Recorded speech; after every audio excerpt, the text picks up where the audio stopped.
अस्सलामु अलैकुम अज़ीज़ तुलबा, उम्मीद है कि आप सब खैरियत से होंगे। जी, आज की वीडियो में जो है हमने गाइडेड इंग्लिश का जो इम्पॉर्टेंट चीज़ें हैं उसको देख लेते हैं कि कौन कौन सी चीज़ें जो है वो इम्पॉर्टेंट हैं और आपके पेपर के हिसाब से और मे बी वो आपके पेपर में आ सकती हैं। ठीक है, और ये जो गेस्ट पेपर है ये स्पेशल क्लास और जनरल क्लास दोनों के लिए ही है। ठीक हो गया जी। तो सबसे पहले देखिए हम ट्रांसलेशन देखते हैं जो आपने उर्दू से इंग्लिश में करनी है। जो वो आपको उर्दू देगा और आपने इंग्लिश में करनी है। जो आपने टेंसेस पढ़े हैं उनमें से ये ट्रांसलेशन है। तो देखते हैं जी। सबसे पहले है हमारे पास वो गांव जाएगा। ठीक है, वो गांव जाएगा। तो अगर हम इसको इंग्लिश में ट्रांसलेट करते हैं तो ये बनता है he will go to village. He will go to village. चलिए नेक्स्ट की तरफ चलते हैं हम।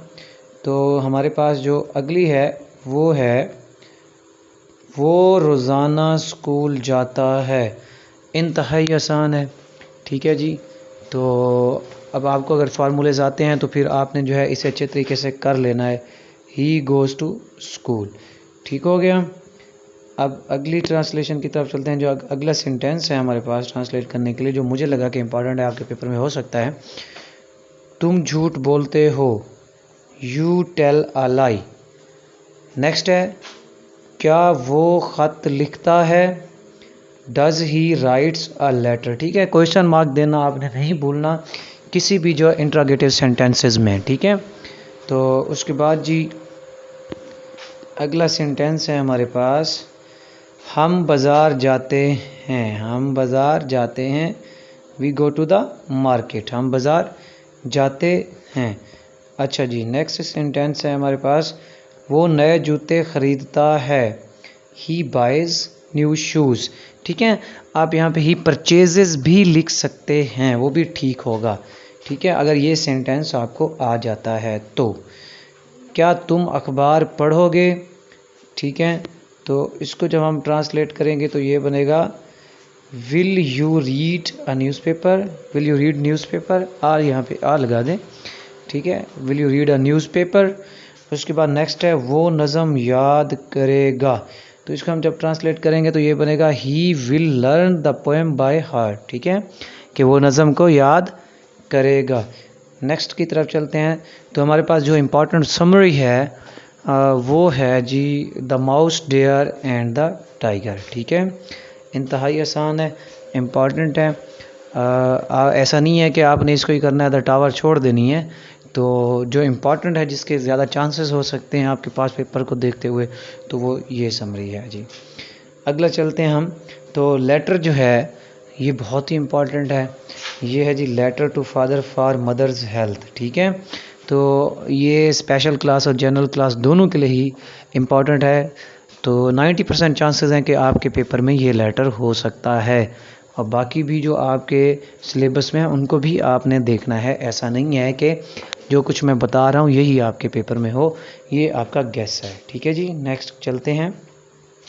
ट्रू फॉल्स, ये एक्सरसाइज है ट्रू फॉल्स की।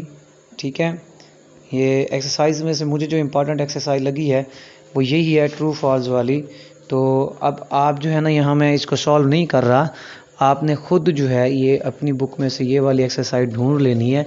ये बहुत इंपॉर्टेंट है, आपने इसे जो है सॉल्व कर लेना है। तो जिसमें आपका पहला है जी जॉन्स मदर वाज डेड। अब ये आपको पता होना चाहिए कि ट्रू है या फॉल्स है। ठीक है, John had 2 sisters. The river flowed out of the Doon valley. ठीक हो गया जी। उसके बाद है जी Lorna did not want to be John's friend.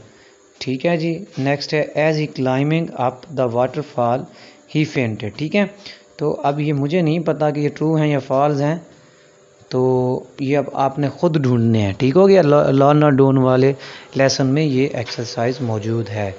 Next पे चलते हैं जी। नेक्स्ट जो इम्पोर्टेंट एक्सरसाइज है जो आपके पेपर में हो सकती है फिल इन द ब्लैंक्स की जगह पर, तो वो ये है add suitable collective nouns to these sentences. तो ये हो सकती है अ डैश ऑफ फुटबॉलर्स, तो यहाँ पे आप टीम लगा सकते हैं।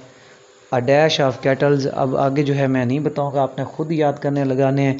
A dash of ships. ठीक है, a dash of valves. A dash of playing cards. इंतहाई आसान है, आपके क्लासेस में भी कई दफ़ा आपकी एक्सरसाइजेस करवाई गई है, तो ये आपके पेपर में हो सकती है। आपने इसको जो है ना अच्छे तरीके से देख लेना है। तो जी नेक्स्ट पे चलते हैं। नेक्स्ट हमारे पास जो है वो है फॉर्म्स ऑफ वर्ब। ठीक है, तो ये जो फॉर्म्स ऑफ वर्ब हैं, ये वाली जो हैं आपकी बुक में से जो इम्पोर्टेंट हैं वो ये हैं, जो मे भी रिपीट भी हुई हैं आपके पास पेपर्स में। ठीक है, तो पहली है फाइट, तो इसकी सेकंड फॉर्म होती है फॉट, FOUGHT फॉट, और थर्ड फॉर्म भी वही फॉट होती है। ठीक है, ब्लो, इसकी सेकंड फॉर्म होती है ब्ल्यू, BLEW ब्ल्यू, और थर्ड फॉर्म होती है ब्लोन, BLOWN।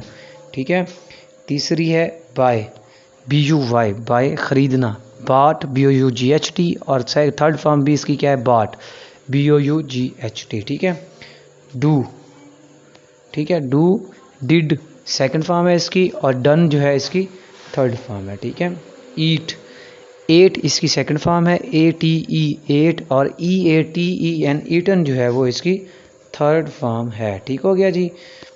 नेक्स्ट है हमारे पास फॉरगेट। ठीक है, तो इसकी जो सेकंड फॉर्म है वो है फॉरगॉट, FORGOT फॉरगॉट, और थर्ड फॉर्म है फॉरगॉटन, FORGOTTEN। ठीक है, थर्ड है अराइज, अब इसकी सेकंड फॉर्म है arise, arose second, AROSE, and arisen, ARISEN, arisen, ये इसकी थर्ड फॉर्म है। बीट, ठीक है, सेकंड फॉर्म भी यही है, और थर्ड फॉर्म है इसकी बीटन, BEATEN। ईट रिपीट हो गया, तो eat, ate, eaten. Know, know first form है, knew, KNEW knew second form है, और KNOWN नॉन, ये थर्ड फॉर्म है। ठीक है, गिव फर्स्ट फॉर्म है, gave, GAVE gave second form है, एंड GIVEN गिवन जो है ये इसकी थर्ड फॉर्म है जी। नेक्स्ट चलते हैं क्वेश्चंस फॉर आंसर। तो ये इंपॉर्टेंट क्वेश्चंस हैं, तो इनमें से चांसेस हो सकते हैं कि आपके पेपर में आए हुए हों। तो पहला है what is wind and compressed air. ये आपने जहाँ से भी करने, अपने नोट्स से करें, अगर की बुक्स आपके पास हैं जहाँ से भी करें आप कर सकते हैं। ठीक है, were the bed pots golden when he woke. ठीक है, तो तीसरा जी है हमारे पास why did David sleep on the floor, ये आपको पता है। ठीक है, व्हाट इज़ अ माइजर, ये भी आपको पता है क्योंकि आपने जो है ये अच्छे तरीके से याद किए हुए हैं। ठीक है, वाई वाज डेविड एंग्री, तो ये भी आपको पता है कि वो अपने चचा के साथ क्यों नाराज़ था। तो नेक्स्ट है जी वर्ड्स एंटोनिम्स। ठीक है, तो पहला है हमारे पास एक्सेप्ट, एक्सेप्ट का होता है रिजेक्ट, इसका एंटोनिम यानी कि उलट। अटैक, ठीक है, अटैक का जो है वो असिस्ट आएगा, ASSIST। लाफ, लाफ का क्या आएगा फिर एंटोनिम, वीप, WEEP।